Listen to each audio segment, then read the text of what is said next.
The Assembly will hear an address by His Excellency Ferdinand Romualdez Marcos, President of the Republic of the Philippines, and I request protocol to escort His Excellency.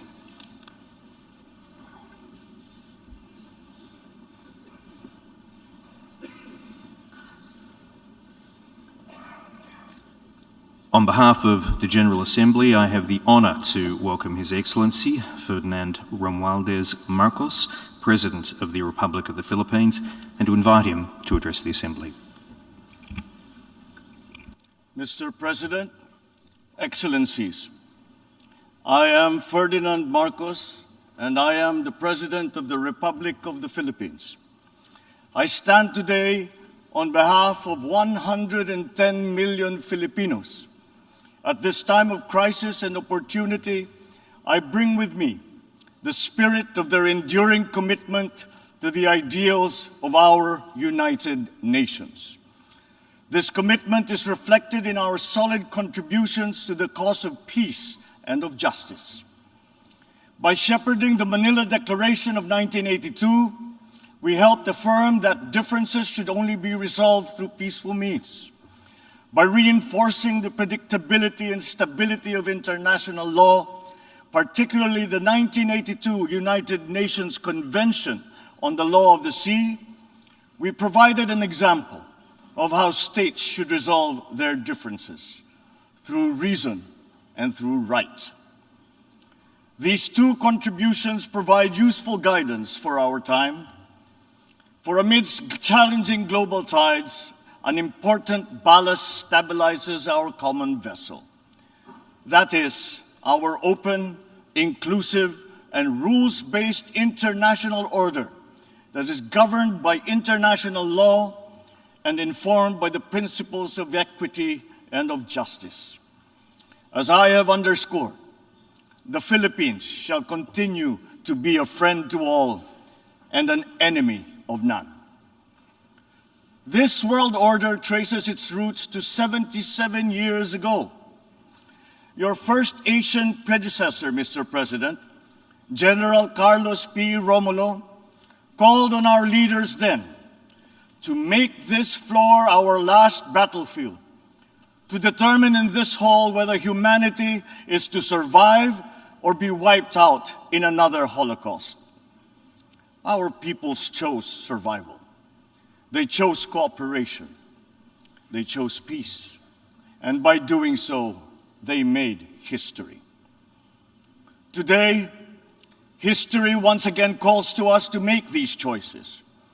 We are confronted by tectonic shifts that will inform the ebb and flow of this coming century. Of these, I see four challenges to the continued survival of our global community. First is climate change. The time for talk about if and when has long since passed. It is here. It is now. Climate change is the greatest threat affecting our nations and our peoples. There is no other problem so global in nature that it requires a united effort, one led by the United Nations. The effects of climate change are uneven and reflect an historical injustice. Those who are least responsible suffer the most. The Philippines, for example, is a net carbon sink. We absorb more carbon dioxide than we emit. And yet, we are the fourth most vulnerable country to the effects of climate change. This injustice must be corrected, and those who need to do more must act now. We accept our share of responsibility and will continue to do our part to avert this collective disaster. We call on the industrialized countries to immediately fulfill their obligations under the United Nations Framework Convention on Climate Change and the Paris Agreement, to cut their greenhouse gas emissions, provide climate financing, and technology transfer for adaptation for the most vulnerable and developing countries, to lead by example. We look forward to concrete outcomes at the Conference of Parties in Egypt later this year. When future generations look back, let them not ask why we did not take this opportunity to turn the tide. Why did we continue in our profligate ways until it was too late? This threat knows no borders, no social class, nor any geopolitical consideration. How we address it will be the true test of our time. Second, the development of advanced technologies is rapidly transforming human life and experience. We still barely understand how these transformations are unfolding and where they are leading. The imminent diffusion of these emerging technologies could solve many of our old problems, but they could also disrupt our political and social orders. Our governance structures must keep up. Third, widening geopolitical polarities and sharpening strategic competitions are transforming the international political landscape. A profound lack of trust is putting enormous strains on our multilateral system. Our very charter is being violated around the world as we speak. In Asia, our hard-won peace and stability is under threat by increasing strategic and ideological tensions. These behoove us to uphold the ideals that led to the establishment of this Parliament of Nations, and to reject any attempt to deny or redefine our common understanding of these principles. Even as we grapple with these new long-term shifts, we remain beset by an unresolved problem. Inequalities and inequities within and among countries continue to persist, and they continue to demand urgent action. Therein lies our fourth transcendent challenge. This injustice was evident during the pandemic, when the richer nations immediately received vaccines at the expense of the have-nots. We see, for example, the dangers of this lurking in the persistent digital divide and in ballooning debt burdens. As we awaken from the economic stupor caused by the pandemic, we must reinvigorate the world economy. We must use public and private resources to encourage the expansion of trade, investment, and technology transfers to accelerate development. Knowledge and intellectual gains must flow freely to allow those lagging behind to catch up. Sustainable development will be hampered to the detriment of all if existing structures in the global economy remain unreformed. Mr. President, in these past 3 decades, Filipinos have achieved significant strides on our path to sustainable development. Despite the challenges of the pandemic and the global economic upheavals, we remain on track to reach upper middle income status by next year. With steady investment in food, public health, education, and other social services, we expect to become a moderately prosperous country by 2040. I am confident that we will achieve this vision. Yet, no nation stands alone. The achievement of our national ambition requires a global environment that creates conditions that allow all nations, including ours, to thrive in peace. We need the United Nations to continue to work, and we, the Philippines, are determined to be part of that solution. The Philippines did not hesitate to donate to the COVAX facility that helped provide vaccines in many parts of the developing world. Multilateralism and international cooperation do make a difference. Filipino health workers were at the front lines in many countries to curb the spread of the virus, risking and oftentimes sacrificing their own lives to save those of others. We have always been an optimistic and courageous nation. Despite the enormity of these challenges, we believe that solutions are within our collective grasp. You, Mr. President, have already identified 3 tools that are at our disposal. First, solidarity. We need to reaffirm the wisdom of the founders of our United Nations. This means transcending our differences and committing to ending war, upholding justice, respecting human rights, and maintaining international peace and security. Nuclear weapons continue to pose an existential threat despite our efforts to build norms that resoundingly prohibit them. We must reject the notion of deterrence and remain committed to decreasing the global stockpile of these weapons. At the same time, we must also address the scourge of the proliferation of all weapons, be they small arms, light weapons, or improvised explosive devices. Our work must also focus on ensuring that the international system remains fair, not only for all states, but more importantly, for all peoples. This system must work for the most vulnerable, especially the marginalized, migrants, refugees. The world has witnessed the enduring contribution of migrants in the fight against this pandemic. We still dream of an end to the disturbing incidents of racism, of Asian hate, of all prejudice. The Philippines United Nations Joint Program on Human Rights is an example of a constructive approach that puts our people, not our politics, at the center of this work. It provides a model for revitalizing the structures that facilitates solidarity between the United Nations and the sovereign duty bearer.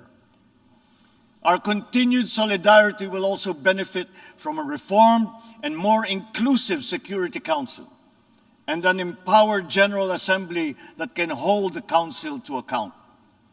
At the same time, the United Nations must forge ahead with its flagship tradition of global peacekeeping. My country's experience in building peace and forging new paths of cooperation can enrich the work of the Security Council, and to this end, I appeal for the valuable support of all UN member states for the Philippines' candidature to the Security Council for the term of 2027 to 2028.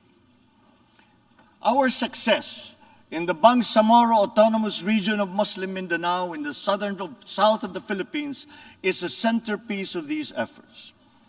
The peace that we have forged after many decades of conflict among warring factions and clansmen demonstrates that unity is possible even in the most trying circumstances. Inclusive dialogue involving all stakeholders, including women, the youth, faith leaders, and civil society, conducted with patience and good faith, has produced a credible and solid foundation for self-government that paves the way for lasting peace and sustainable development. We take the same approach in Asia. The Philippines builds partnerships for peace and development through dialogue, including through interfaith and interreligious dialogue, especially through ASEAN. In the face of great diversity, we believe that partnerships form the bridge to unite all of us in promoting peace and stability in the Asia-Pacific region. Our global community is only as strong as we make it. We need to ensure that all nations, especially developing countries, are equipped with the tools they need to navigate the uncharted waters of this century. This requires a transformative development agenda. We therefore welcome the Summit of the Future next year as an opportunity to collectively roll up our sleeves and chart our common path. Second, sustainability. We must seek solutions that preserve our planet. These solutions must transcend our time and win the future for the succeeding generations. We crafted the 2030 Agenda for Sustainable Development as a platform of unity where our societies can build a future that is resilient and that is inclusive, where our people can be healthy, happy, and secure. This requires investment in food security, the fragility of which has been clearly demonstrated by the pandemic and the conflict in Ukraine. We need to take concrete steps towards a modern and resilient agriculture. For food is not just a trade commodity, nor is it just a livelihood. It is an existential imperative and a moral one. It is the very basis of human security. To attain food self-sufficiency and security, we are providing innovative solutions and financial support to farmers and fisherfolk to adapt new technologies and connect to national and global value supply chains. We look forward to forging cooperation with the UN and our partners to boost agricultural productivity and food security. As hosts to 17 UN agencies, programs, and funds, the Philippines strongly supports reforms to ensure that the UN development system delivers as one through its UN country team. Water connects our world and sustains our existence, but it is also a finite resource that requires our stewardship. Equally important, our biodiversity must be protected amidst the continuing challenge of climate change. We must enhance our cooperation in these areas. But sustainability also requires development policies that go beyond the traditional metrics. We already know that the gross domestic product is an incomplete measure of progress and that vulnerability is multidimensional. Our development agenda must also take into account the interest of all developing nations, including middle-income countries where the majority of the world's poor live. At the same time, sustainability means equipping our people with the tools they need to meet the challenges of the fourth industrial revolution. Investments in education are key, and my administration is prepared to make such investments. The Philippines notes with appreciation the Transforming Education Summit held earlier this week, at which these subjects were taken up. There is perhaps no greater renewable resource than the creativity and innovation of our young. We understand the value of harnessing our people's talents by creating a robust and creative economy. We will continue to work with partners in promoting this at the international level. Finally, science. Knowledge and discovery remain the keys to unlock the potential of our dynamic future. Encouraging our young people's curiosity, honing their skills, and protecting their intellectual properties are important investments. Humankind is pushing back its horizons, both in the digital world and out in our physical universe. Access to these domains is an inalienable right of all nations, as are peaceful uses of all existing and emerging technologies. The Philippines is preparing for the future by laying the governance framework that will allow us to harness the power of renewable energy, develop the capacity to utilize the life sciences, such as medicine and virology, pursue digital solutions towards a more modern economy, and expand our presence in outer space. But we also need to update the global structures that facilitate international cooperation on the peaceful uses of nuclear energy, biology, chemistry, to name but a few. At the same time, we need new structures to govern rapid advances in other areas. We need to start by defining the norms of responsible behavior in cyberspace and outer space, and forming legal rules that will prevent the weaponization of artificial intelligence. The diffusion of cutting-edge technology across the economy is promising, but they could come at a cost. Our development agenda must consider the possible displacement of human labor as a result of advances in automation. We must prepare our economic structures for this. We should start building the necessary supports for those sectors affected. Mr. President, the transcendent challenges of our time are as consequential as those that faced us 77 years ago when we founded this august body. We are indeed at a watershed moment, one that requires a refounding of these, our United Nations. Mr. President, Your Excellencies, the world is ready for transformation. It is up to us as leaders of our nations to move and shape that transformation. The future beckons, and we can embark upon that journey as single nations or as a world in harmony. I say, let the challenges of one people be the challenges for all nations. And in that way, the success of one will be a success for us all.